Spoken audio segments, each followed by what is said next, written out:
വാർത്തകൾ വിശദമായി.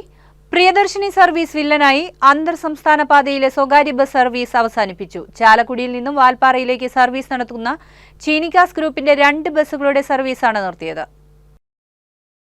KSRTC ബസ്സിൽ സൗജന്യ യാത്ര ആരംഭിച്ചതോടെ ഉണ്ടായ സാമ്പത്തിക ബാധ്യതയാണ് സർവീസ് നിർത്താൻ കാരണം. രാവിലെ 6:45 ചാലക്കുടിയിൽ നിന്നും പുറപ്പെട്ട് 11:30 വാൽപ്പാറയിലെത്തുകയും തിരിച്ച് 12 പുറപ്പെട്ട് 5 ചാലക്കുടിയിലെത്തുന്ന തരത്തിലാണ് ആദ്യത്തെ സർവീസ്. ഉച്ചയ്ക്ക് 1:30 ചാലക്കുടിയിൽ നിന്നും പുറപ്പെട്ട് വാൽപ്പാറയിലെത്തി പിറ്റേന്ന് രാവിലെ 7:30 വാൽപ്പാറയിൽ നിന്നും ചാലക്കുടിയിലേക്ക് പുറപ്പെടുന്ന തരത്തിലാണ് മറ്റേ സർവീസ് ക്രമീകരിച്ചിരിക്കുന്നത്. 2 സർവീസുകളും ശനിയാഴ്ച നിർത്തിയതോടെ ചാലക്കുടിയിൽ നിന്നും വാൽപ്പാറയിലേക്കുള്ള സ്വകാര്യ ബസ് സർവീസുകൾ പൂർണ്ണമായും ഇല്ലാതാകും. ആദിവാസികൾക്കും തോട്ടം തൊഴിലാളികൾക്കും ഏറെ ഉപകാരമായിരുന്ന ബസ് സർവീസുകളാണ് ഇതോടെ നിൽക്കുന്നത്. പ്രതിദിനം ഓരോ സർവീസിനും 6000 രൂപയുടെ നഷ്ടമാണ് ഉണ്ടാകുന്നതെന്ന് ബസ് ഉടമകൾ പറയുന്നു. നമുക്കിപ്പോൾ ദൈനംദിന ചെലവുകൾ നോക്കിയിട്ടേ ഈ സർവീസ് മുന്നോട്ട് കൊണ്ടുപോകാൻ പറ്റണില്ല. മെയിൻ കാര്യം എന്ന് വെച്ച് കഴിഞ്ഞാൽ യാത്രക്കാരെ ഗണ്യമായി കുറവുണ്ട്. അതിൽ സ്ത്രീ യാത്രക്കാർക്ക് നമുക്ക് ഇപ്പോൾ സർക്കാർ പ്രഖ്യാപിച്ച പ്രിയദർശിനി സ്കീമിൽ KSRTCയിൽ സൗജന്യമാക്കി പിന്നെ നമുക്ക് എല്ലാ സർവീസും ഇടാം. ഈ സർവീസ് മാത്രമല്ല എല്ലാ സർവീസിനും ബാധിച്ചിട്ടുണ്ട്. അപ്പോൾ ഈ സർവീസിന് കൂടുതൽ ബാധിച്ചു.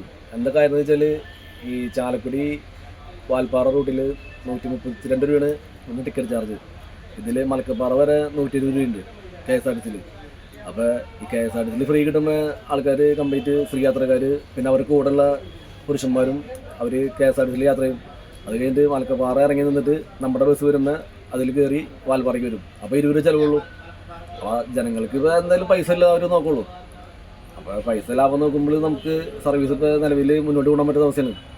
ഭീമമായ നഷ്ടം സഹിച്ച് സർവീസ് മുന്നോട്ട് കൊണ്ടുപോകാൻ സാധിക്കാത്ത സാഹചര്യത്തിലാണ് സർവീസുകൾ നിർത്തുന്നതെന്നും ഇവർ പറഞ്ഞു. സർവീസ് നിർത്തുന്നതോടെ 2 ബസ്സുകളിലായുള്ള 10ഓളം തൊഴിലാളികൾക്കും തൊഴിൽ നഷ്ടമാകും. കഴിഞ്ഞ 6 വർഷമായി ചീനിക്കാസ് ഗ്രൂപ്പാണ് ഈ സർവീസുകൾ നടത്തുന്നത്.